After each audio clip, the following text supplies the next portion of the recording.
Magandang hapon sa inyong lahat. Ito po si Herbert Curia, author, promoter ng The Bible Evangelization. Akibat ang ating pananalig sa ating banal na Panginoon Diyos. Banal na Panginoon sa Kristo at gawain ng kaliwan ng galing ng Santa Maria ay ating po ay binabahagi sa inyo sa linggong ito. Ang mensahe ng ating banal na Panginoon Diyos. Ang tema ng mensahe ng ating banal na Panginoon Diyos ay maging gabay ng mga kapamalaan ng Diyos at Kristo sa Panginoon Diyos at Panginoon Hesus Kristo at simbahan sa pamamahala nito. Ngayon ay babasahin ko po sa inyo mga mensaheng ito mula sa tema na babasahin ko po ang mensaheng ito mula doon sa bagong diwa ng mabuting balita ng paghahari ng ating banal na Panginoon sa pamamagitan ng banal na Panginoong Hesus Kristo. At ayon po dito sa kay Apostol San Lucas Kabanata 12, talatang 42, ito po ang mensahe. Tumugon ng Panginoon, sino nga ang tapat at matalinong alipin?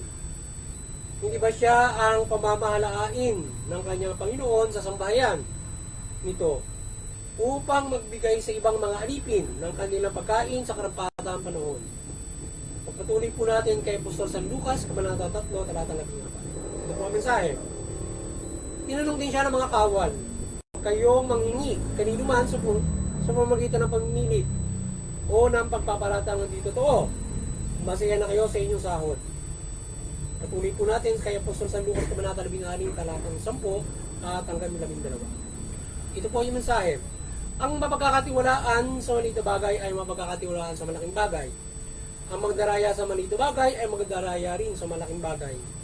Kung hindi kayo mapagkakatiwalaan sa mga kayamanan sa libutan ito, sino ang magtitiwala sa inyo sa tunay na kayamanan? At kung hindi kayo magkakatiwalaan sa kayamanan ng iba, sino ang magbibigay sa inyo na talagang para sa inyo? Pagpatuloy po natin sa mga tagagawa. Sa gawa, Kabanata 2, talatang 44. Ito po ang mensahe. At nagsama-sama ang lahat ng sumasampalataya at para sa lahat ng kanilang ari-arian. Pinagbilan na ito at ang pinagbilan ay pinamahagi sa lahat ayon sa pangangailangan ng bawat isa. Pagpatuloy po natin sa mga taga-Kolosas. Kabanata 2, talatang 10. Ito po ang mensahe. At dahil sa inyo ang pag-isa sa Kanya, naging ganap ang inyong buhay. Sakop niya ang lahat ng kapangyarihan at kapamahalaan. Ito po ang salita at mensahe ng ating banal na Panginoon Diyos sa ating pagbahagi ng mabuting balita dito sa The Bible Evangelization. Pasalamatan po natin ang ating banal na Panginoon Diyos. Maraming salamat sa ating banal na Panginoon Diyos at ngayon ay ipaliliwanag ko po sa inyo ang mga mensahe ito mula dito sa tema na maging gabay ng mga kapamalaan ang Panginoon Diyos, Panginoon sa Kristo, hindi ng simbahan sa pamamahala nito. Nais pong ipabatid sa atin ang ating banal na Panginoon sa pamamagitan ng ating banal na Panginoon sa Kristo. Dito sa ilihag niya sa mabuting balita na nais niya yung mga kapamalaan, kayo ay magpagabay. Lalo na yung mga nanunungkulan, kayo ay magpagabay sa ating banal na Panginoon Diyos at Panginoon sa Kristo. At dapat yung ating pamalaan ay magabayan ng ating banal na Panginoon Diyos at banal na Panginoon sa Kristo. At dapat yung lahat ng mga pamalaan, sila ay magpasailalim sa ating banal na Panginoon sa Kristo sapagkat ang Panginoon sa Kristo ang kanyang itinalaga ng Panginoon Diyos para maging tagapamahala niya o siya ang sakop niya ang lahat ng mga kapamalaan o siya ang magiging pinamamahala niya sa lahat ng kapamalaan. Pagdating ng takdang panahon, ay gagawin niya yan. Kaya dapat ang lahat ng mga kapamalaan ay magpailalim sa ating banal na Panginoon Diyos. Yan ang nais ng ating banal na Panginoon Diyos na dapat nagawin ng bawat mga kapamalaan. Dayman, bawat mga kapamalaan ay may mga iba't ibang dinadala mga relihiyon, paniniwala at may iba't ibang mga pamamahalang ginagawa. At ito ang gabay nga ng ating banal na Panginoon Diyos. Magabayin kayo ng banal na Panginoon Diyos, Panginoon sa Kristo at kilalanin niyo ang Panginoon sa Kristo. Bilang dapat na pailalim kayo sa Kanya. Sa Panginoon Diyos mula Panginoon Hesus Kristo. Ito ang ibang mga partikular na gabay ng ating banal na Panginoon Diyos sa bawat mga kapamalaan. Kung paano kayo mamamahala. Kung kayo, sa inyong pamamahala, ganito dapat kayo mamamahala. Dapat, pagdating ng inyong pamamahala, implicit order ng pagpapaira ng kaayusan, huwag nyo itong sasamantalahin. Huwag kayong aabuso sa inyong pamamahala. Huwag nyo gagamitin ito para ito ay pagkakwartahan. Ang inyong tungkulin, saan mang opisina ng pamahalaan, Huwag nyo gagamitin yan para kayo ay pagkakitaan nyo, gamitin nyo yung tungkulin, yung authority para kumita kayo ng pera. Lalong-lalo na kung inyong ise-set up o pamamaratangan ninyo na hindi totoo ang isang tao para lamang kayo ay pagkaperahan nyo siya. So huwag nyo gagawin yun. At iba't ibang uri ng mga pang-aabuso ng ating pamahalaan. Kagaya rin, sinasabi ng ating Panginoon Diyos, yung mga kapamahalaan kayo ay mapagkakatiwalaan dapat. Yan. Dapat ang pamahalaan generally mapagkakatiwalaan kayo. So in English, be transparent, be accountable. So dapat mapagkatiwalaan yung ating mga nanunungkulan sa kapamahalaan at hindi kayo dapat magdadaya sa inyong panunungkulan. O, paano kayo magdadaya sa pamamagitan ng korupsyon? Yung pondo, gagamitin nyo sa pansariling kapakanan para sa mga kakilala. Hindi nyo dapat gagamitin yan sa mga pamamaraan na ganyan. Kundi ito ipaglilingkod ninyo doon sa bawat mga dapat na balangkas ng bawat mga opisina o paglilingkod na dapat nyo ipaglingkod sa mga tao. Yan. Yan ay mga dapat na generally yung mga pamahalaan dapat ganyan kayong mga mala at yun na may malinaw sa illegality and sa simpleng mabuti, di ba? At ikabay din ng ating banal na Panginoon Diyos. Na yung from the simple good na not abuse, simple good, hindi dapat maninet up, yan. But yan ay matinding gabay din ng ating banal na Panginoon Diyos sa mga kapamahalaan. Hindi niya gusto na kayo ay dapat kayo mamamahalan na accountable. Makatotohanan, kayo mamamahalan, hindi kayo dapat sinungaling. Sapagat napakabigat lalo na sa peace and order at sa hustisya ang magiging makatotohanan. Sapagat kayo hindi makatotohanan, ay malaki ang problema kapag inequality of justice. At yan na nga pamamaratang na hindi totoo. Hindi kayo nagiging makatotohanan, hindi kayo nagiging transparent, at hindi kayo napagkakatiwalaan sa iba't ibang mga bagay sa inyong panunungkulan. Dapat mapagkakatiwalaan. Sa peace and order, hindi kayo mananamantala, sasaktan nyo yung mga tao, i-discourage nyo para mga ganon, abusuhin nyo na, papatayin nyo, yan, hindi dapat gagawin yan sa mga tayo ng Diyos yan. Nais ng Diyos ay yung mga tao ay inyong bahalaga ng buhay sa mga magitan mula doon sa pang-ekonomiyang pamumuhay, dapat ay yan ay inyong makatutugon ng ating pamahalaan. Dapat ang ating pamahalaan ay yung kanilang tungkulin, authority ay nagagampanan nila yung mga mamamayan nila ay hindi magugutom ang kanilang mamamayan. At ang bawat isa ay magsasalo-salo dito sa biyaya ng mundong ito sa bawat mga nasasakop ng mga kapamahalaan. Halimbawa sa bansang Pilipinas, the subduing of Philippines should be fair, distributed to all. Wala magugutom dapat na Pilipino. Yan ay dapat na gagawin ng ating pamahalaan. So, ano pamamaraan para hindi magugutom mga Pilipino? Para may pamahagi mo yung mga pagkain sa lahat. Aside from, siyempre, pangangalagaan mo, agri production, yan. Para hindi magugutom mga Pilipino. Kung provide dapat, how about ating individual para mo mababahagi sa kanya kung wala namang trabaho, kung wala namang tirahan.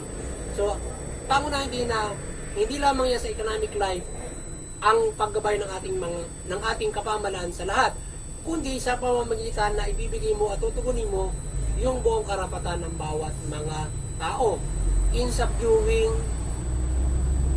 the blessing of God.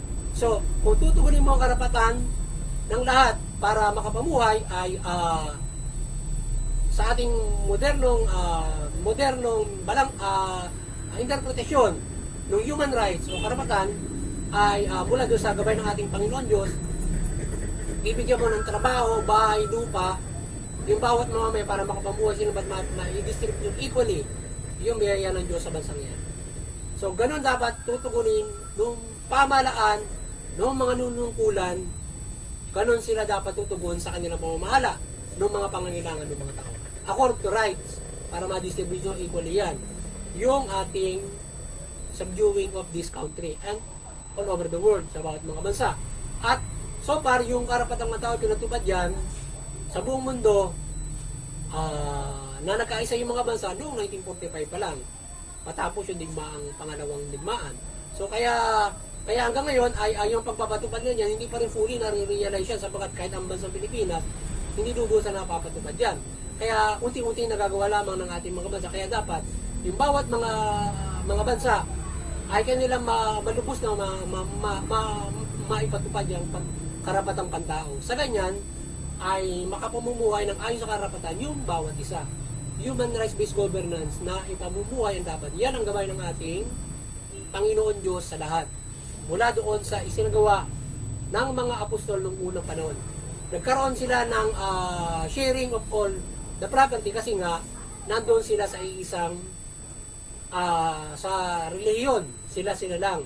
But kung gagawin natin yan within the governance sa isang bansa, karapatan. So ngayon yung bansa mo ay babahagi mo yung mga lupa roon ayon doon sa karapatan. Trabaho, yan. Kaya pabahay, lupa bahay, ay bibigay mo yan fairly. Ibibigay mo doon sa mga tao. Bibigyan mo maayos sa trabaho and then everybody equally live good with that from that thing. Kagaya na isa na buhay doon. Through the human rights. Ganun lang kasimple yung interpretation nun na dapat gawin ng ating pamahalaan. So dapat yan ay pangunahin na gagawin ng ating pamahalaan na gabay ng ating banal na Panginoon Diyos. So yun. At kayo ay mapagkatiwalaan nga dyan sa inyong tungkulin. Hindi lamang doon sa punto na binibigay kung paano kayo manunungkulan at kung paano kayo magpapatubad ng batas na dapat fair to all. Sa viewing na ganyan na ipapatubad yung karapatan. Hindi, ang nakikinabang ilan. At gagamitin yung persa ng pamahalaan para pakinabangan yung ilan. Kaya kagaya sinasabi, napagkatiwalaan ka, baka ang gagawin mo, sasamantalin mong gulpin, abusuin yung iba bibigyan mo ng trabaho, iba bibigyan mo ng kayamanan ng bansang ito. Hindi dapat ganoon. It should be equally from the human rights, dapat. So sa gayon ay makapumuhay ng patas ang bawat mga Pilipino, ang bawat mga tao sa buong mundo kung aayunin mo sa karapatan. So wala maghihirap, wala mag-i-cause kung ayon sa karapatan. Siguro ito'y alam ng ating mga kapamahalaan at bawat mga kapamahalaan kung kanilang tutugunin niya ng maayos. At kaya na magawa pa ng inggit mo dyan kung marunong magsikaw at magkakaisa ang bawat isa sa pagpapahirap ng karapatan ng tao. So this is the thing na dapat gawin ng ating mga kapamahalaan in good governance. So yan. Mula doon sa kanilang pagpapahirap ng kapayapaan, tutugon nila yung karapatang pantao. Yan.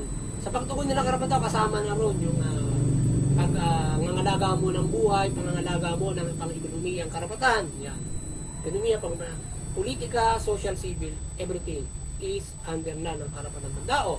So kaya dapat yan ay pangunahin na dapat matugon for that na ang tao ay makapumuhay ayon doon sa karapatan ng tao. So sana yung ating pamahalaan ganyan makapamamahala at iba't iba pa na mga gabay ng ating banal na Panginoon so upang ating pamahalaan ay maging mahusay sa pamamahala nito. Para maging mahusay at makatugon ito sa kanyang authority, yun ang inyong dapat na pangunahin na dapat na inyong matutugon sa inyong mga nasasakupan. Abide the human rights. At yan ang mga gabay na dapat na tandaan ng ating mga pamahalaan. Siyempre, accountable, huwag kang aabuso, ipatupad mo ang karapatang pantao. That's the primarily na gabay ng ating banal na Panginoon Diyos. At marami pa. Yan. Na malasakit natin sa pamamahala at paano gagawin. Hindi yung mga tao ay suportahan ng karapatang pantao upang yan ay mapangyari, ma-realize. Kasi kung papatupad, hindi naman susundin ng mga tao, magkakaproblema rin. At magagamitan ng kapangyarihan ng pamahalaan to abuse human rights. So, hindi pa tayo na maibahagi. Yan, ganun. Meron ding walang bahay, pero hindi nagkakaroon ng bahay, trabaho, yan, mga bagay. So, yan. Marami nasasamantala. So, yan. So, para walang masamantala, sumunod sa gabay ng ating mga Panginoon. So muli, sana nagabayan na naman kayo ng The Bible Evangelism sa inyong spiritual na pamumuhay, yung ating mga nasa kapamahalaan. Yung mga nanunungkulan dyan at kayo magkaroon ng kaligtasang spiritual kung kayo ay makaputugon. Kung matutugon nyo at masusunod nyo ang Panginoon Diyos sa inyong pamamahala. Hindi lang ba kayo makapamamahala ng mabuti, kundi mayroon kayong kaligtasang spiritual sa inyong pamamahala bilang gabay ng ating mga Panginoon Diyos dyan. O ang pamamahalang yan ay maipamamahalan nyo nga ng mabuti. And then this is the particular good that na kinakailangan yung ipamahala sa inyong pamamahala. In implementing it, you need to yan yung dapat ang mapanuntunan na gagawin ng ating mga pamahalaan, ang nasa pamahalaan. So yan at muli ay sana tayo ay patuloy na magabayan ng ating banal na Santa Maria ng kanyang kaliwanagan, ng kanyang pagmimilagro sa pagbabahagi ito ng Bible, ng mabuting balita mula dito sa ating pagbabahagi ng The Bible Evangelization. So, maasa tayo na tayong palaging gabayan ng kaliwanagan ng Banal na Santa Maria. Maliwanagan ng lahat at gayon din yung pamahalaan at mamahala sila ng mabuti. At magabayan sila ng ating Banal na Panginoon Diyos. Yan. At tayo ay magkaroon ng kaligtasang espiritual. At higit sa lahat, syempre, yung mga nasa pamahalaan, palagi kayong makinig ng gabayan ng mabuting balita upang inyo matugon ito. Upang maisabuhay ninyo sa inyong pamamahala. Maiangkla nyo sa inyong pamamahala ang gabayan ng ating banal na Panginoon Diyos. At yan ang higit lahat mo kapag bibigay sa inyo ng mabuting pamamahala at kaligtasan ng inyong spiritual. Yan. At doon sa Interfaith Unity, patuloy tayong magkaisa dyan at unawain natin ang ating mga reliyon. Sa gayon ay iiral yung kapayapaan at maiwasan yung hidwaan, digmaan, karahasan. Sa hindi magkakaunawa ng mga reliyon, humikayat sa mga bansa, mga lahi, mga grupo ng labanan sa iba't ibang paniniwala. Bagkos, kung may kapayapaan, may pagkakaisa, maging ehemplo. Unity in peace, maging ehemplo sa mga bansa, mga organisasyon, mga lahi. At doon sa CBCP, Vatican Church, maliwanagan kayo at patuloy nyo mapagbuklod ang sangkatauhan malaban sa Pilipinas sa pananampalataya sa ating Panginoon mula Panginoong Jesucristo at mabuting balita. Sa ating munting nakayanan dito sa The Bible Evangelization, patuloy tayong umaasa ng gabayan ng Banal na Santa Maria sa pagbabahagi ng banal ng mabuting balita at patuloy nating mapagbuklod ng sangkatauhan sa pananampalataya sa Panginoon Diyos mula Panginoon Jesucristo at mabuting balita. Hindi sa lahat at yung mga kapamalaan, gagabayan kayo ng Banal na Santa Maria at matugon nyo yung kayo ay mamahala ng mabuti, matugon yung karapatan at kayo magabayan ng mabuting balita. Yan. At doon sa aming lokal na pamalaan, magabayan kayo ng ating Banal na Santa Maria, maliwanagan kayo, mga pamahala kayo ng mabuti mula doon sa enforcement. Mamahala kayo ng buti, patas at iwasan yung makapangabuso. Yan. At doon sa aming parokya ng dito sa aming lugar sa Infanta Quezon, magabayan kayo ng maliwanagan kayo ni Banal na Santa Maria, patuloy nyo mapagbuklod yung mamamayan ng Infanta Quezon sa pananampalataya sa ating Panginoon Diyos mula Panginoong Jesucristo. At kayo mag-initiate din ng pagkakaisa ng mga reliyon sa ating lokalidad upang sa gayon ay maiwasan yung mga hidwaan, labanan at hindi pagkakaintindihan sa mga reliyon. Magandang hapon sa inyo lahat. Asumay nyo ang ating banal na Panginoon, Panginoon Jesucristo at banal na Panginoon, banal na Espiritu Santo at ang kaliwanagan ay palaging lumabay sa ating lahat, sa inyo mga tahanan. Magandang hapon sa inyo lahat. God bless you.